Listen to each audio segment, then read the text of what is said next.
बच्चों VNM chemistry में आप लोगों का बहुत बहुत स्वागत है। जैसा कि आप लोगों को पता है कि मतलब बोर्ड का एग्जाम आ चुका है, तो मैंने सोचा कि क्यों ना 10th का भी वीडियो बना ही दिया जाए। तो एक एक करके वन शॉट वीडियो रहेगा, पूरा चैप्टर कवर हो जाएगा। ठीक है, सबसे पहला चैप्टर है केमिकल रिएक्शन एंड इक्वेशन। अब केमिकल रिएक्शन एंड इक्वेशन को हिंदी में क्या कहते हैं?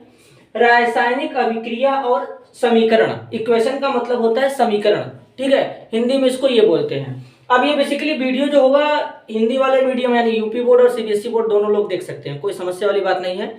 वीडियो ज्यादा लेंदी ना हो इसके लिए मैंने पहले ही लिख दिया। ठीक है, तो अब एक एक टॉपिक को समझना स्टार्ट करते हैं। पहला है फिजिकल चेंज। अब फिजिकल चेंज को हिंदी में क्या कहते हैं? इसको कहते हैं भौतिक परिवर्तन। अब बेसिकली भौतिक परिवर्तन होता क्या है, सबसे पहले ये समझेंगे। अगर हमारे सामने ऐसा कोई परिवर्तन हो जिसमें न्यू प्रोडक्ट का फॉर्मेशन ना हो, न्यू प्रोडक्ट का फॉर्मेशन ना हो मतलब कोई भी नया सब्सटेंस हमको बनता हुआ न दिखे, केवल शेप में चेंज हो जाए, स्टेट में चेंज हो जाए। स्टेट में जैसे मान लो हमारे पास वाटर, देखो एक एग्जांपल बड़ा बढ़िया लिखा है, बॉइलिंग ऑफ वाटर। जैसे अब पता चला कि बीकर है, इस बीकर में क्या कर रहे हैं, यहाँ पे वाटर ले रहे हैं। अब इसको बर्नर के थ्रू क्या करेंगे, हीट करेंगे। तो जब हीट करेंगे तो देखेंगे कुछ टाइम के बाद ये वाटर जो होगा धीरे धीरे धीरे धीरे धीरे धीरे धीरे एक टाइम के बाद बॉयल होने लगेगा। 100 डिग्री पे पहुंचने के बाद उसमें से बबल्स निकलने लगेंगे। तो क्या वहां पे कोई न्यू प्रोडक्ट का फॉर्मेशन हो रहा है? क्या नहीं हो रहा है। जो वाटर लिक्विड स्टेट में था उसका भी केमिकल फॉर्मूला क्या था? वाटर ही था, मतलब 2 हाइड्रोजन 1 ऑक्सीजन थे। जब इसको तुम हीट करोगे, हीट करने के बाद जब ये बॉयल होगा तो बस यहाँ पे हम लोग क्या लगाने वाले हैं, वेपर तो लगाने वाले हैं। इसके बाद थोड़ी बदल जाएगा कि मतलब जब वाटर लिक्विड से वेपर में कन्वर्ट हो गया तो पता चला कि हाइड्रोजन का नंबर 4 हो गया, ऑक्सीजन का नंबर 8 हो गया। ऐसा कोई सिस्टम नहीं है। तो इस टाइप का जब भी परिवर्तन दिखेगा उसको हम लोग बोलेंगे फिजिकल चेंज यानी भौतिक परिवर्तन। शेप में भी चेंज हो सकता है। जैसे मान लो हमारे पास मोम है, वैक्स, वैक्स को मोम कहते हैं। अब पता चला तुम उसको इससे प्रेस कर एकदम कस के, जब प्रेस करोगे तो क्या होगा, उसका शेप चेंज हो जाएगा। तो वो भी कौन सा चेंज है? फिजिकल चेंज है। उसमें तो कोई न्यू सब्सटेंस तो नहीं ना बना, नया पदार्थ तो नहीं ना बना कि वो मतलब दूसरे में चला जाएगा। नया पदार्थ बनेगा तब वो केमिकल चेंज में जाएगा। अगर न्यू सब्सटेंस का फॉर्मेशन नहीं होता है तब वो केवल फिजिकल चेंज में रहेगा। अब मोम को जब तुम प्रेस करोगे तो अब ऐसा तो नहीं कि उसका जब शेप चेंज हो जाएगा तो वो जो मोम होगा वो कुछ और कहलाएगा, तभी तो वो मोम ही रहेगा। तो इसलिए फिजिकल चेंज मतलब दिमाग में फिट करो, जिसमें न्यू प्रोडक्ट का फॉर्मेशन नहीं होगा उस प्रोसेस को फिजिकल चेंज बोलेंगे। जब वाटर को बॉयल करोगे तब भी फिजिकल चेंज है। जब वाटर को फ्रीज करोगे मतलब वाटर लिए रेफ्रिजरेटर में रखते हैं 0 डिग्री सेल्सियस पे, आइस में यानी सॉलिड फॉर्म में, बर्फ में कन्वर्ट हो जाएगा, तो वो कौन सा चेंज हो जाएगा? फिजिकल चेंज हो जाएगा। सब्लिमेशन ऑफ कैम्फर लिखा है, तुम लोग नैप्थलीन देखे होगे, छोड़ो नैप्थलीन नहीं देखे हो, कैम्फर तो देखे होगे। बोला जाता है कि कैम्फर उड़ जाता है, कैम्फर को हिंदी में कपूर कहते हैं, कपूर उड़ जाता है। अब क्यों उड़ता है? क्योंकि बेसिकली उसमें जो होता है इंटरमोलिकुलर फोर्स कम होते हैं।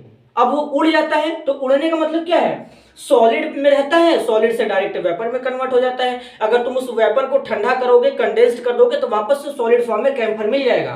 तो जो सब्लिमेशन, हिंदी में इसको ऊर्ध्वपातन कहते हैं, ये भी प्रोसेस कौन सा होता है? फिजिकल चेंज होता है। तो फिजिकल चेंज में कभी भी न्यू प्रोडक्ट का फॉर्मेशन नहीं होगा। अगर सीधा सीधा एक वर्ड में बोल करके बात खत्म करें तो इनमें किसी भी प्रकार का केमिकल रिएक्शन यानी रासायनिक अभिक्रिया नहीं होगा। आगे चलते हैं। दूसरा है केमिकल चेंज। अब केमिकल चेंज में देखो क्या बोला गया है, यहाँ पे न्यू प्रोडक्ट का फॉर्मेशन होगा मतलब डायरेक्ट नया प्रोडक्ट बनेगा, तुमको एक नया चीज देखने के लिए मिलेगा। अब वो क्या हो सकता है जरा समझो। Digestion of food. अब तुमको क्या लगता है कि जब हम लोग खाना खाते हैं, अब खाना को चबा रहे हो, खा रहे हो, तो तुमको क्या लगता है कि जब तुम खाना खा के डाइजेस्ट करके पूरी तरीके से पचा लिए तो पचाने के बाद तुमको क्या लगता है कि वापस से चावल, दाल, रोटी, आलू सब अलग अलग मिल सकता है? क्या नहीं मिलेगा ना, वो तो डाइजेस्ट हो गया। डाइजेस्ट होने का मतलब वो एक नया प्रोडक्ट बना लिया, तो उसी को बोलते हैं केमिकल चेंज, हिंदी में रासायनिक परिवर्तन, जिसका एग्जाम्पल है डाइजेशन ऑफ फूड। अब जैसे मान लो कर्डिंग ऑफ मिल्क लिखा है दूसरा, इसका मतलब क्या है कि जैसे दूध है हमारे पास, अगर हम दूध से दही बना रहे हैं तो वो एक नया प्रोडक्ट बनेगा कि नहीं? दूध अलग होगा, दही अलग होगा, दूध का प्रॉपर्टी अलग होगा, दही का प्रॉपर्टीज अलग होगा, तो यहाँ पर एक नया सब्सटेंस बनेगा। तो ये क्या हो जाएगा? केमिकल चेंज हो जाएगा, क्योंकि दूध अलग है, दही अलग है। तो कर्डिंग ऑफ मिल्क मतलब दूध से दही बनना क्या है? रासायनिक परिवर्तन है। केमिकल चेंज है। दूसरा लिखा है growth of plant and animal, जैसे हमारे सामने कोई छोटा सा बच्चा है, अब उस बच्चे को हम लगातार देख रहे हैं कि वो धीरे धीरे धीरे धीरे धीरे धीरे बड़ा हो रहा है। क्यों हो रहा है? क्योंकि उसके बॉडी में केमिकल रिएक्शन डेली डेली हो रहा है, डेली रोज केमिकल रिएक्शन हो रहा है, हार्मोन्स में चेंज हो रहे हैं, अलग अलग टाइप्स के हार्मोन्स निकल रहे हैं, जिसके कारण उसका बॉडी धीरे धीरे धीरे धीरे धीरे ग्रोथ कर रहा है। तो ये कौन सा चेंज हुआ? वो तो हो गया केमिकल चेंज। ऐसा तो नहीं ना है कि मतलब एक टाइम के बाद वापस से वो लड़का छोटा हो जाएगा, या कोई प्लांट बड़ा हो रहा है तो वो धीरे से छोटा हो जाएगा, ऐसा कोई सिस्टम नहीं है। तो वो भी क्या होगा? केमिकल चेंज होगा।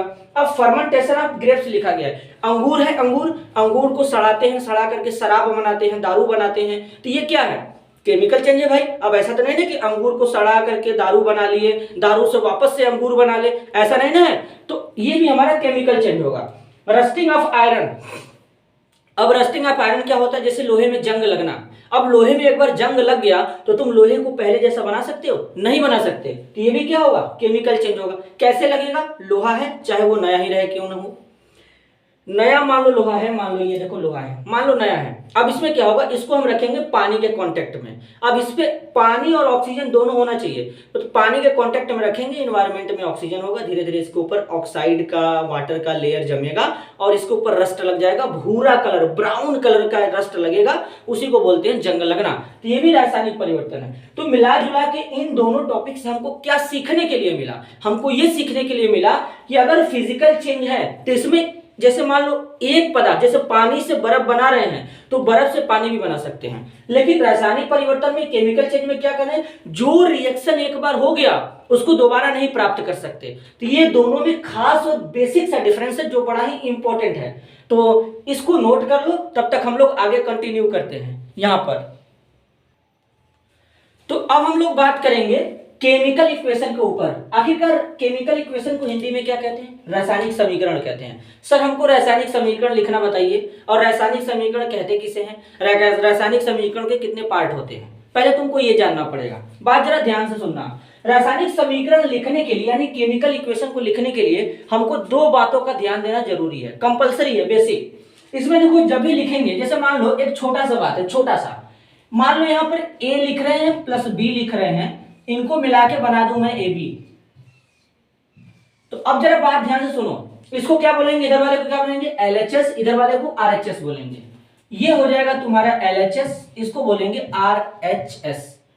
हिंदी में बोलते हैं लेफ्ट हैंड साइड, मतलब इंग्लिश में पूरा नाम, इसको राइट हैंड साइड बोलते हैं। अब जरा ध्यान से सुनो, ये जो तुम्हारा LHS है इसको बोलते हैं रिएक्टेंट, इसको बोलते हैं रिएक्टेंट। रिएक्टेंट को हिंदी में बोलते हैं अभिकारक,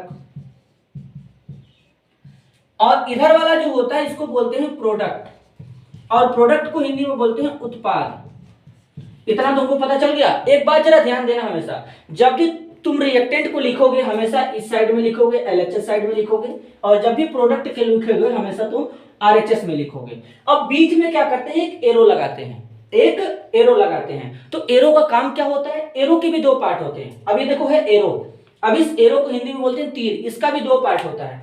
इस वाले पार्ट को बोलते हैं हेड, हेड का मतलब होता है सिर, और इस वाले पार्ट को बोलते हैं टेल, टेल का मतलब होता है पूंछ। ठीक है? अब बेसिकली जो सिर होता है वो हमको क्या बताता है? जो सिर होता है, हेड होता है, वो हमको बताता है डायरेक्शन, कि किस डायरेक्शन में हमारा प्रोडक्ट बन रहा है। इसका मतलब इस डायरेक्शन में, देखो इसको हेड मानते हैं, इसको टेल मानते हैं। अगर मैंने ऐसे लगा दिया, ऐसे लगाने का मतलब है इधर हमारा प्रोडक्ट होगा, इधर हमारा रिएक्टेंट होगा। प्रोडक्ट को हिंदी में क्या कहते हैं? क्या कहते हैं? उत्पाद, रिएक्टेंट को अभिकारक। अब देखो इसका मतलब ये होता है। ठीक है? अब यहां पर तुम्हारा क्वेश्चन ये होना चाहिए कि सर हमको ये बताइए कि अभिकारक क्या होता है, उत्पाद क्या होता है। बात ध्यान से सुनना, लिखने वाली बात नहीं है, मैं लिखूंगा नहीं, तुमको बता रहा हूं। तुम चाहोगे तो वीडियो को रोक के भी अपने से लिख सकते हो। एकदम छोटा छोटा डेफिनेशन है, आसानी से जितना बता रहा हूं उतना अगर फॉलो कर लिए, एग्जाम में केमिस्ट्री में यही आएगा, यहां से कुछ नहीं आएगा, एकदम फंस जाएगा पूरा। अब समझो रिएक्टेंट होता क्या है? वह पदार्थ जो रासायनिक अभिक्रिया में भाग लेता है उसे अभिकारक कहते हैं। वह पदार्थ जो रासायनिक अभिक्रिया में भाग लेता है उसे अभिकारक कहते हैं। ये वाला, those substance participate in chemical reaction known as reactant. Those substance participate in chemical reaction is known as reactant. मतलब जो पदार्थ रासायनिक अभिक्रिया में भाग लेगा वह है अभिकारक। जो रासायनिक अभिक्रिया के दौरान बनेगा वो है उत्पाद, मतलब जो भाग लेगा वो अभिकारक, जो बनेगा वो है उत्पाद। तो ऐसा पदार्थ जो रासायनिक अभिक्रिया के दौरान बनता है उसे उत्पाद कहते हैं। तो इस बात को ध्यान देना, ये उत्पाद होगा और ये अभिकारक होगा। अब इसके बेसिस पे एक छोटा सा रिएक्शन देखते हैं। जैसे मान लो मैग्नीशियम है, मैग्नीशियम का रिएक्शन ऑक्सीजन के साथ करा रहे हैं, तो यहाँ पे मैग्नीशियम ऑक्साइड बनेगा। ये जो हो जाएगा इसको क्या बोलेंगे, रिएक्टेंट बोलेंगे, और इसको क्या बोलेंगे, प्रोडक्ट बोलेंगे। इसको क्या बोलेंगे, प्रोडक्ट बोलेंगे। तो इस तरीके से रिएक्टेंट और प्रोडक्ट में यहाँ पे बातें चलता है। रिएक्टेंट से हमेशा प्रोडक्ट बनता है और इस तरीके से यहाँ पर ये रिएक्शन प्रोसीड हो जाएगा। मैग्नीशियम ऑक्सीजन के साथ रिएक्शन करेगा, मैग्नीशियम ऑक्साइड बन जाएगा। तो इस तरीके से किसी भी केमिकल रिएक्शन को लिखते भी हैं। ये भी जान लो कि केमिकल रिएक्शन को कैसे लिखें, कैसे लिखा जाता है। तो अभिकारक को हमेशा इस साइड में लिखते हैं, उत्पाद को हमेशा इस साइड में लिखते हैं, बीच में एरो लगाते हैं। एरो का दो भाग होता है, एक हेड दूसरा टेल, ये हेड ये टेल होता है। तो इस तरीके से केमिकल रिएक्शन को लिखते भी हैं, ठीक है। और इस पूरे प्रोसेस को ही बोलते हैं केमिकल इक्वेशन, हिंदी में रासायनिक समीकरण। जब एक पदार्थ दूसरे पदार्थ के साथ रिएक्ट करके नया प्रोडक्ट बनाता है तो उसी को केमिकल रिएक्शन, और जो उसमें सिंबल यूज करते हैं उस सिंबल को केमिकल इक्वेशन यानी रासायनिक समीकरण कहते हैं, ठीक है। तो इतना तुम लोगों को क्लियर होगा, इसको नोट कर लो। तो तुम लोग अब तक लिख लिए होंगे, ठीक है। आगे चलें, देखो फिर से उसी के आगे प्रोसीड करेंगे। तो अब देखो यहां पर एक फिर से नया हेडिंग हमको दिखा, बैलेंस्ड केमिकल इक्वेशन। इसको हिंदी में कहते हैं रासायनिक संतुलित समीकरण। तो तुम्हारा सबसे पहला क्वेश्चन मेरे से ये होना चाहिए कि सर ये बताइए कि बैलेंस्ड केमिकल इक्वेशन होता क्या है, कहते किसे हैं आखिर में। बात जरा ध्यान से सुनना। अभी कुछ समय पहले बताया गया था ना कि LHS क्या होता है, RHS क्या होता है, रिएक्टेंट क्या होता है, प्रोडक्ट क्या होता है। ध्यान से सुनना। शॉर्टकट में मैं लिखूंगा बैलेंस केमिकल इक्वेशन को BCH। इस बात को ध्यान देना, BCH का मतलब balance chemical equation. Balance chemical equation का मतलब होता है सीधा सीधा LHS is equal to RHS, बात खत्म। ऐसा इक्वेशन जिसमें left hand side right hand side के बराबर होता है उसे बैलेंस केमिकल इक्वेशन कहते हैं। अब इससे आसान तुमको कहां मिलेगा जरा बताओ तो, इससे आसान तुमको कहां मिलेगा। मतलब जब हम कोई रिएक्शन लिखते हैं तो रिएक्शन के रिगार्डिंग रिएक्टेंट में जितने एटम होते हैं उतने ही एटम प्रोडक्ट में होने चाहिए, और जब दोनों साइड के एटम आपस में इक्वल होंगे तो उसी को बोलते हैं बैलेंस्ड केमिकल इक्वेशन। अब इसको बैलेंस, किसी भी केमिकल रिएक्शन को बैलेंस करने का एक तरीका होता है, उस तरीका का नाम सुन लो, hit and trial method. Hit and trial method. अब इस मेथड को हिंदी में क्या कहते हैं, जरा बात ध्यान से सुनना। हिट एंड ट्रायल मेथड के थ्रू हम लोग क्या करते हैं, किसी भी केमिकल रिएक्शन को बैलेंस करते हैं। इसे हिंदी में कहते हैं अनुमान विधि। क्या कहते हैं, अनुमान विधि। अब अनुमान विधि का मतलब तुमको एक अनुमान लगाना है और उसके रिगार्डिंग बैलेंस करना है। दो तीन बात मैं बता रहा हूं, दो तीन बात याद रखोगे, बता देना, कोई भी रूल याद करने की जरूरत नहीं है, बस दो बात याद रखो। देखो पहला सुनो, रिएक्टेंट और प्रोडक्ट दोनों साइड में एटम का नंबर सेम होना चाहिए।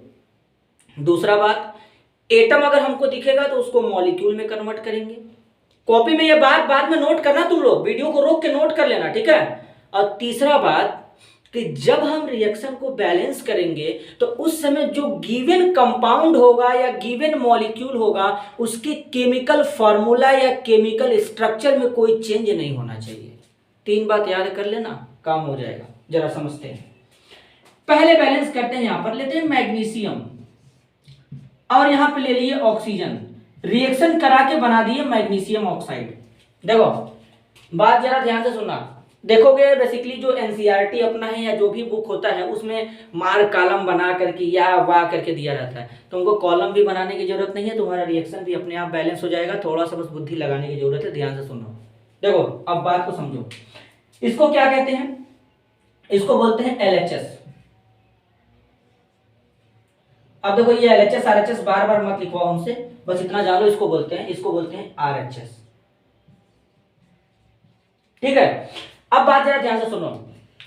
अब ये जो है मैग्नीशियम है, ऑक्सीजन है, यहाँ पर मैग्नीशियम ऑक्साइड बन गया।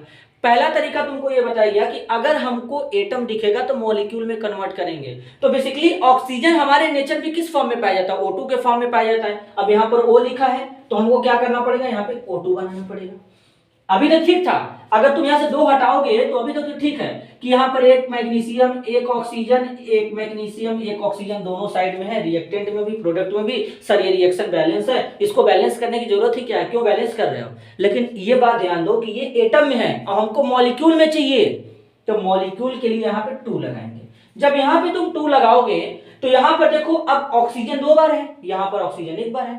अब तुम यहां पर अगर 2 लगाओगे तो ये तो बन ही नहीं सकता ना यार, क्योंकि ये तो पूरा फार्मूला ही बदल गया। हमको बदलना ही नहीं था, केवल मैग्नीशियम ऑक्साइड पे ही छोड़ना था। तो कुछ ऐसा करो कि फार्मूला भी ना बदले और 2 भी लग जाए। तो तुम क्या करोगे? 2 यहां लगाओगे। जब 2 यहां लगाओगे तो ये 2 जो है इस ऑक्सीजन के लिए भी काउंट होगा, इस मैग्नीशियम के लिए भी काउंट होगा। तो ऑक्सीजन यहां भी रिएक्टेंट वाले में भी 2 बार है, तो प्रोडक्ट में भी तो 2 बार हो गया ना, लेकिन मैग्नीशियम नहीं हो पाया। तो मैग्नीशियम को बैलेंस करने के लिए यहाँ पे 2 लगा दो। देखो अब ये रिएक्शन पूरी तरीके से बैलेंस हो गया। 2 मैग्नीशियम 2 मैग्नीशियम 2 ऑक्सीजन 2 ऑक्सीजन, ये रिएक्शन पूरी तरीके से बैलेंस है।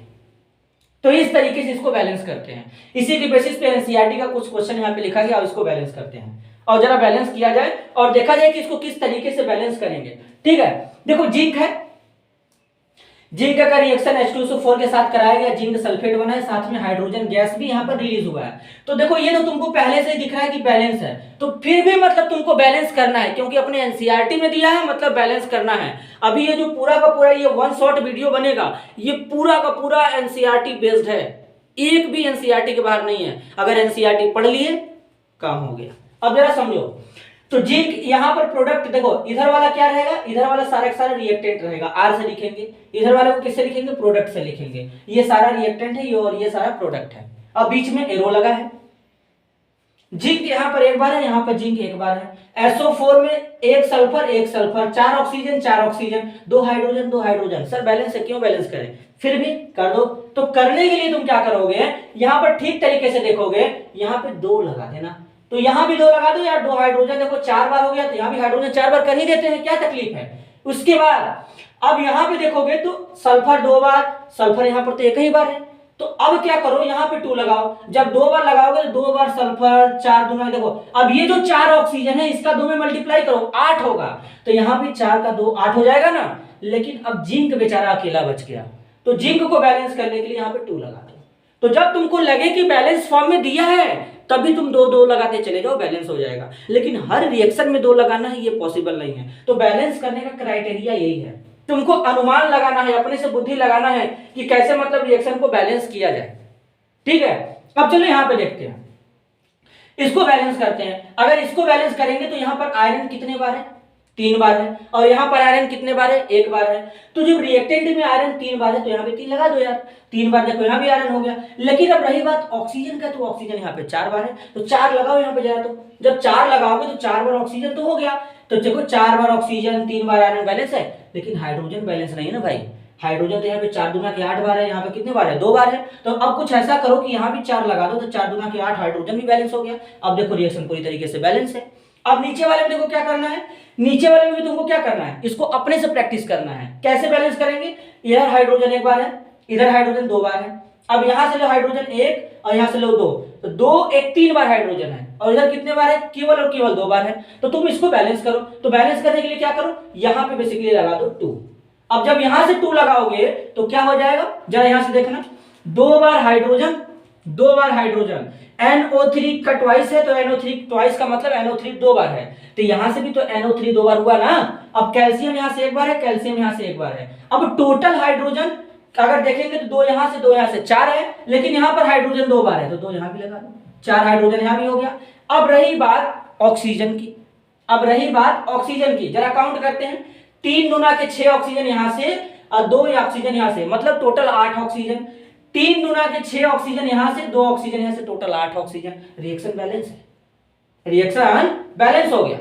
तो इसी तरीके से तुमको क्या करना है कि रिएक्टेंट और प्रोडक्ट के साइड में जो जो एटम गिवन है उनको बैलेंस करना है। अब नीचे वाले को बैलेंस करते हैं। NaOH है, H2SO4 है, यहां पे 2 लगा दो।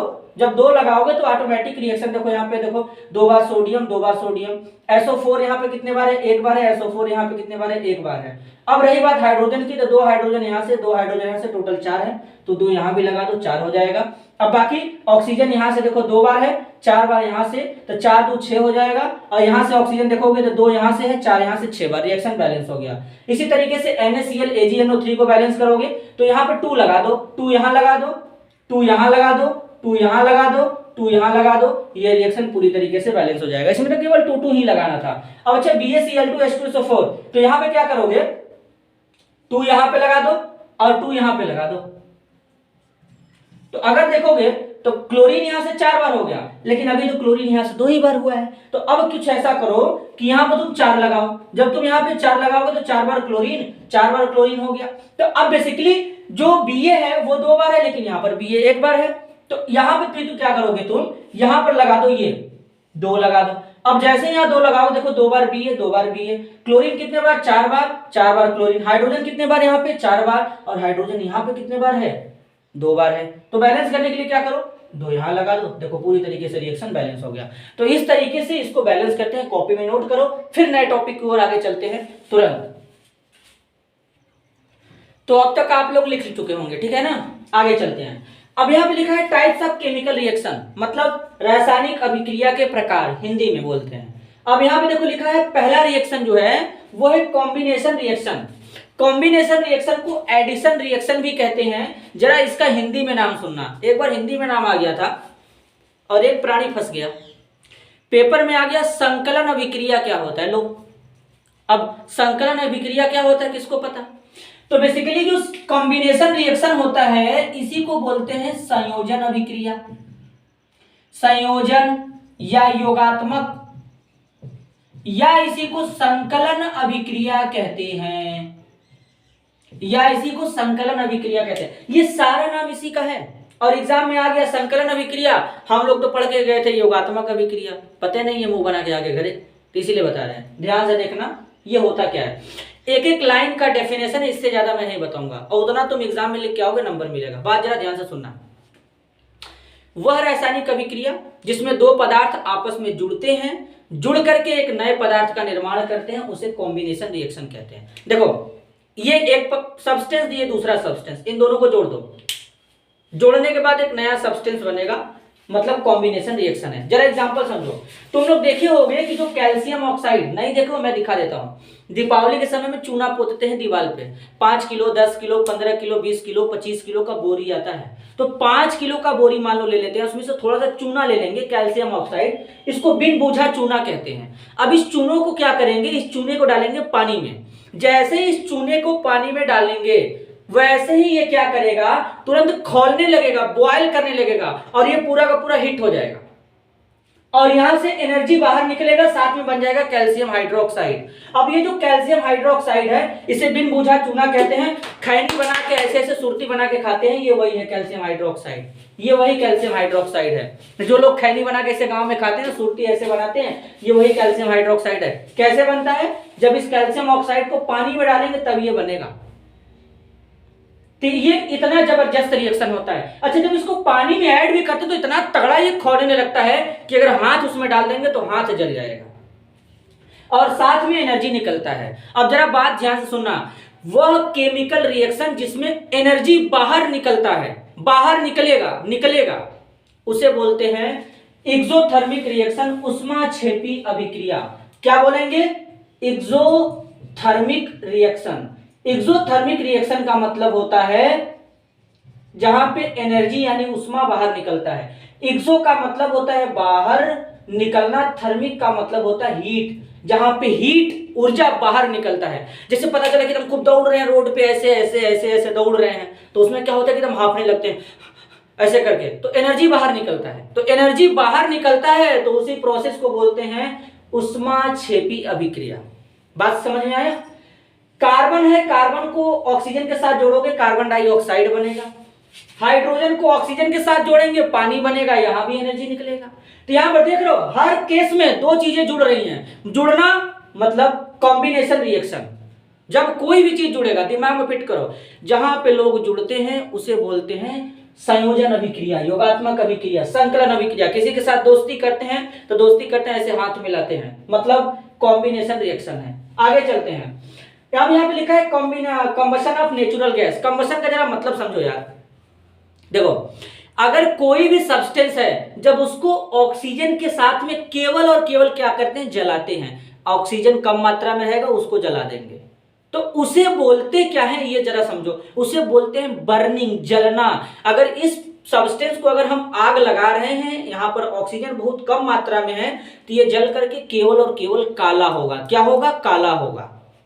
जब कोई लकड़ी जलाते हैं तो लकड़ी अगर पूरी तरीके से नहीं जलता तो वो केवल काला रह जाता है, तो केमिस्ट्री के लैंग्वेज में यानी भाषा में उसको कहते हैं बर्निंग।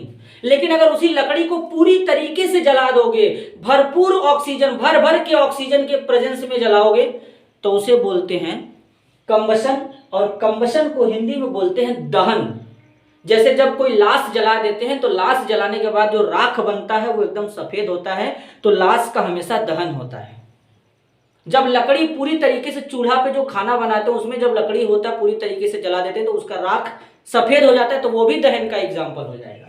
आगे चलते हैं, जैसे मीथेन है, मीथेन को ऑक्सीजन के साथ में जोड़ेंगे, जलाएंगे, दहन कराएंगे तो कार्बन डाइऑक्साइड बनेगा, वाटर बनेगा, साथ में देखो ऊर्जा भी बाहर निकल रहा है, तो ये भी एक उष्माक्षेपी अभिक्रिया होगा। और ये जो इतना यहां तक एग्जाम्पल लिखा है ये सब कॉम्बिनेशन रिएक्शन का है। दूसरा बात देखो, यहां पर मैंने एक लाइन नोट किया है, क्या आप जानते हैं कि रेस्पिरेशन, रेस्पिरेशन का मतलब होता है श्वसन, जिसको कहते हैं सांस लेना, एक एक्सोथर्मिक रिएक्शन है। नहीं है तो देखो समझाते हैं, अगर नहीं समझ में आया तो। रेस्पिरेशन का मतलब सांस लेना। जैसे हम लोग के बॉडी में ग्लूकोज है, अब ग्लूकोज आता कहां से है सर ये बता दो। तो जो ग्लूकोज होता है बेसिकली रोटी से आता है, मतलब कार्बोहाइड्रेट हम लोग खाते हैं, उस कार्बोहाइड्रेट से हमारे बॉडी में आता है ग्लूकोज, भर भर के ग्लूकोज आता है। अब हम क्या करेंगे, उस ग्लूकोज को डाइजेस्ट करेंगे कि नहीं करेंगे?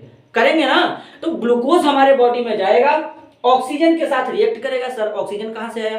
भाई हमारे एनवायरनमेंट में ऑक्सीजन है, हम उसको तो खींचते हैं ना, हम लोग वही प्राणी है ना जो ऑक्सीजन लेके जिंदा रहते हैं, तो ऑक्सीजन लेंगे। अब जैसे ही ऑक्सीजन हमारे ग्लूकोज के साथ में जुड़ेगा,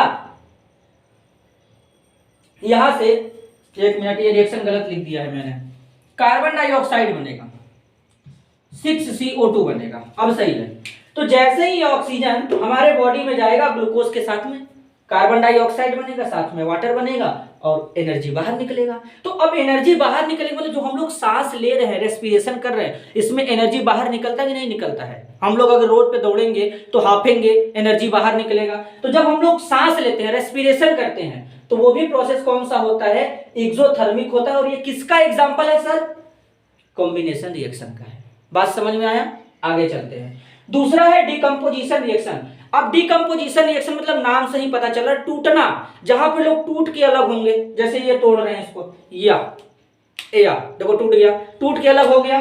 तो जहां पे टूट के अलग होते हैं उसे कॉम्बिनेशन रिएक्शन कहते हैं। हिंदी में इसको बोलते हैं वियोजन अभिक्रिया या अपघटन अभिक्रिया। जब एक पदार्थ दो या दो से अधिक भागों में टूटता है तो उसे कॉम्बिनेशन, उसे डिकम्पोजिशन रिएक्शन या विघटन अभिक्रिया या अपघटन अभिक्रिया या वियोजन अभिक्रिया या डिकम्पोजिशन रिएक्शन के नाम से बोला करते हैं। जैसे FeSO4 है, फेरस सल्फेट, तुम इसको गर्म करो, जब तुम इसको गर्म करोगे तो ये Fe2O3 और SO2 और SO3 में टूटेगा, तो दो गैस मिलेगा, एक सल्फर डाइऑक्साइड, दूसरा सल्फर ट्राइऑक्साइड मिलेगा, ये इसी में टूटेगा।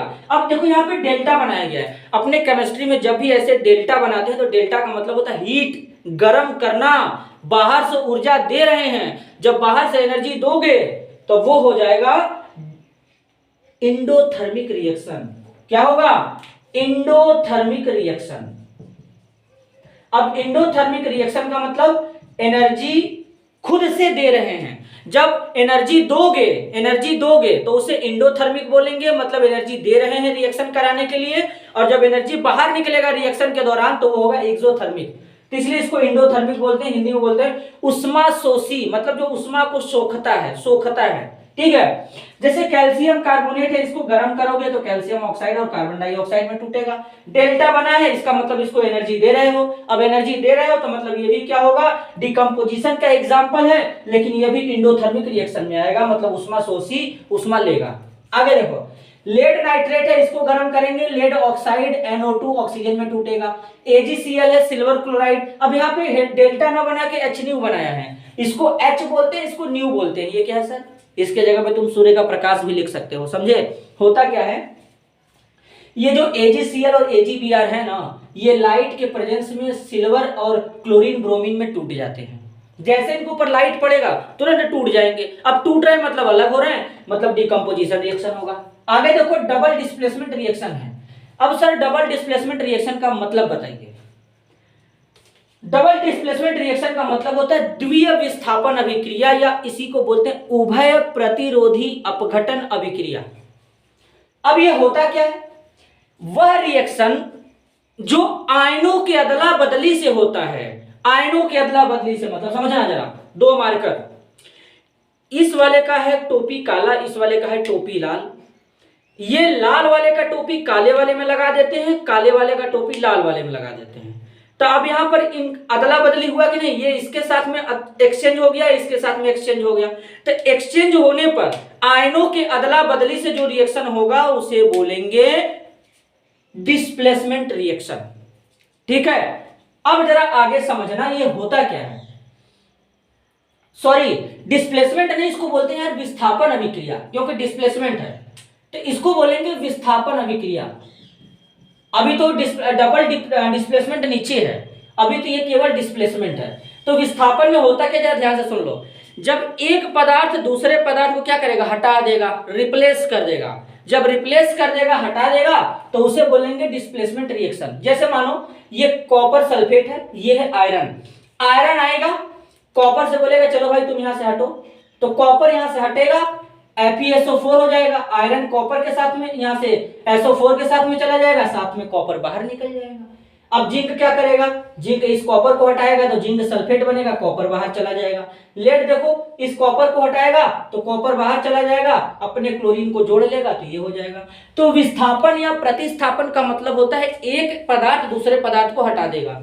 आगे देखो, अभी अभी जो मैंने डेफिनेशन बताया था कि जो आयनों के अदला बदली से होगा वो ये वाला है, डबल डिस्प्लेसमेंट रिएक्शन। यानी वह अभिक्रिया जो आयनों के अदला बदली से होता है उसे उभय प्रतिरोधी अपघटन अभिक्रिया कहते हैं। जैसे मान लो यहाँ पर सोडियम सल्फेट है, BaCl2, ये रिएक्शन हो रहा है। अब कैसे होगा जरा समझना। अगर हम सोडियम सल्फेट लें तो इसको पहले तोड़ेंगे Na2SO4 को, तो ये टूटेगा 2Na प्लस SO4 -2 में, दो पार्ट में टूटा। अब जो BaCl2 है इसको तोड़ेंगे, तो जो BaCl2 टूटेगा ये Ba+2 और 2Cl- में टूटेगा। अब यहाँ पे इनके आयंस बदल जाएंगे। कैसे बदलेंगे, इस सोडियम को क्लोरीन के साथ जोड़ो, इस SO4 को Ba के साथ जोड़ो, तो यहाँ पर क्या बनेगा, BaSO4 बन जाएगा और 2NaCl बन जाएगा। तो देखो इस तरीके से यहाँ पे हो रहा है, मतलब सोडियम का जो आयन था, जो सल्फेट आयन, वो Ba+2 के साथ चला गया, और ये जो क्लोरीन था बेरियम के साथ जुड़ा था वो सोडियम के साथ चला गया। तो यहाँ पर आयनों का अदला बदली हुआ कि नहीं हुआ। तो इसी तरीके से आयनों का अदला बदली होगा, तो इसे बोलेंगे उभय प्रतिरोधी अपघटन अभिक्रिया। इसको नोट कर लो, एक टॉपिक और है, उसके बाद ये चैप्टर फिनिश हो जाएगा वन शॉट वीडियो में। तो अब तुम लोग लिख चुके होंगे, हम नए टॉपिक के ऊपर चलते हैं। अब देखो ऑक्सीडेशन रिएक्शन है, तो ऑक्सीडेशन रिएक्शन का सीधा सीधा मतलब होता है, हिंदी में इसको बोलते हैं ऑक्सीकरण अभिक्रिया। अब ये होता क्या है, तो जब भी ऑक्सीडेशन रिएक्शन आए तुम्हारे दिमाग में आना चाहिए addition of oxygen. Addition of oxygen मतलब ऑक्सीजन का जुड़ना। जब कभी भी ऑक्सीजन जुड़ता हुआ दिखेगा वो ऑक्सीडेशन होगा। कॉपर के साथ में ऑक्सीजन को जोड़ दो तो यहाँ पर कॉपर ऑक्साइड बन जाएगा, तो देखो ये ऑक्सीडेशन रिएक्शन हो जाएगा। अब दूसरा है रिडक्शन रिएक्शन। रिडक्शन रिएक्शन का मतलब होता है अपचयन अभिक्रिया, हिंदी में मतलब addition of hydrogen. Addition of hydrogen, जब कभी हाइड्रोजन जुड़ता हुआ दिखे तो वो क्या कहलाएगा, रिडक्शन रिएक्शन कहलाएगा। जैसे नाइट्रोजन के साथ में हाइड्रोजन जोड़ रहे हैं तो यहाँ पर अमोनिया का फॉर्मेशन हो जाएगा। तो इस तरीके से ऑक्सीडेशन मतलब ऑक्सीजन का जुड़ना, रिडक्शन मतलब हाइड्रोजन का जुड़ना। इस तरीके से इसको दिमाग में बैठा लो। आगे चलते हैं, रेडॉक्स अभिक्रिया। रेडॉक्स दो वर्ड से मिलकर बना है। इस रेड का मतलब होता है रिडक्शन। क्या होता है, रिडक्शन होता है। ऑक्स का मतलब क्या होता है, बैल। बैल नहीं होता, ऑक्स का मतलब होता है ऑक्सीडेशन। तो यानी इससे क्या पता चला, इसमें ऑक्सीडेशन और रिडक्शन दोनों एक साथ होगा। इसको हिंदी में कहते हैं उपचयन अपचयन अभिक्रिया। मतलब जैसे हाइड्रोजन और ऑक्सीजन को जोड़ोगे तो हाइड्रोजन भी जुड़ रहा है, ऑक्सीजन भी जुड़ रहा है, साथ में क्या बन जाएगा, पानी बन जाएगा। तो पानी बन जाएगा तो ये कौन सा रिएक्शन हो जाएगा, रेडॉक्स रिएक्शन हो जाएगा। तो तुमसे अगर कल को कोई पूछे पानी का बनना यानी जल का बनना, वाटर का बनना कौन सा रिएक्शन है, रेडॉक्स रिएक्शन है। दूसरा देखो एग्जांपल यहां पे सामने लिखा गया, ये ऑक्सीजन हाइड्रोजन के साथ में जुड़ रहा है तो यहाँ पे क्या हो जाएगा, ऑक्सीडेशन हो जाएगा। कॉपर के साथ से ऑक्सीजन बाहर निकल रहा है, ऑक्सीजन का बाहर निकलना भी क्या कहलाता है, अपचयन कहलाता है। इस बात को ध्यान देना, यहां पर इस तरीके से हो जाएगा। अब देखो यहाँ पे ऑक्सीडाइजिंग एजेंट। अब ऑक्सीडाइजिंग एजेंट क्या होते हैं, ऐसे पदार्थ जो क्या करते हैं, खुद का रिडक्शन करते हैं, खुद का रिडक्शन करते हैं और दूसरे का क्या कराते हैं, ऑक्सीडेशन कराते हैं, वो क्या कहलाएंगे, ऑक्सीडाइजिंग एजेंट कहलाएंगे। जैसे तुम्हारा हो जाएगा फ्लोरीन है, क्लोरीन है, ब्रोमीन है, आयोडीन है, इस तरीके से।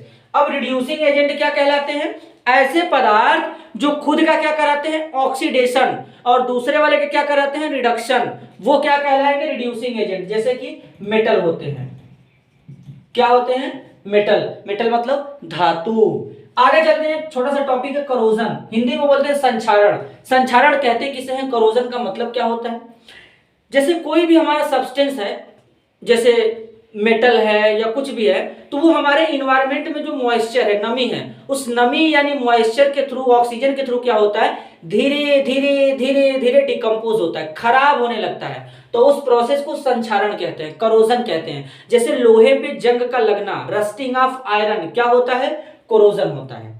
दूसरा है रैंसिडिटी। रैंसिडिटी को हिंदी में बोलते हैं विकृत गंधिता। इसका मतलब क्या होता है, रैंसिड फूड का मतलब होता है बासी खाना।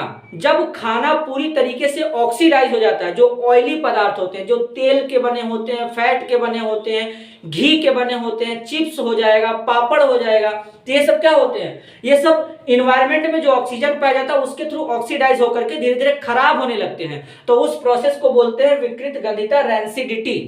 ठीक है, जैसे कि जो चिप्स का पैकेट होता है, चिप्स खराब ना हो इसके लिए उसमें नाइट्रोजन गैस को भरा जाता है। तो इस तरीके से यहां पर रैंसिडिटी प्रोसीड होता है। तो इस तरीके से तुम्हारा ये वन शॉट वीडियो केमिस्ट्री का पूरा चैप्टर कंप्लीट हो गया। इस चैप्टर का नाम था केमिकल रिएक्शन एंड इक्वेशन। तो अगर ये वीडियो तुम लोग को पसंद आया तो वीडियो को लाइक, चैनल को सब्सक्राइब करो, ज्यादा से ज्यादा लोगों तक शेयर करो। तब तक के लिए धन्यवाद।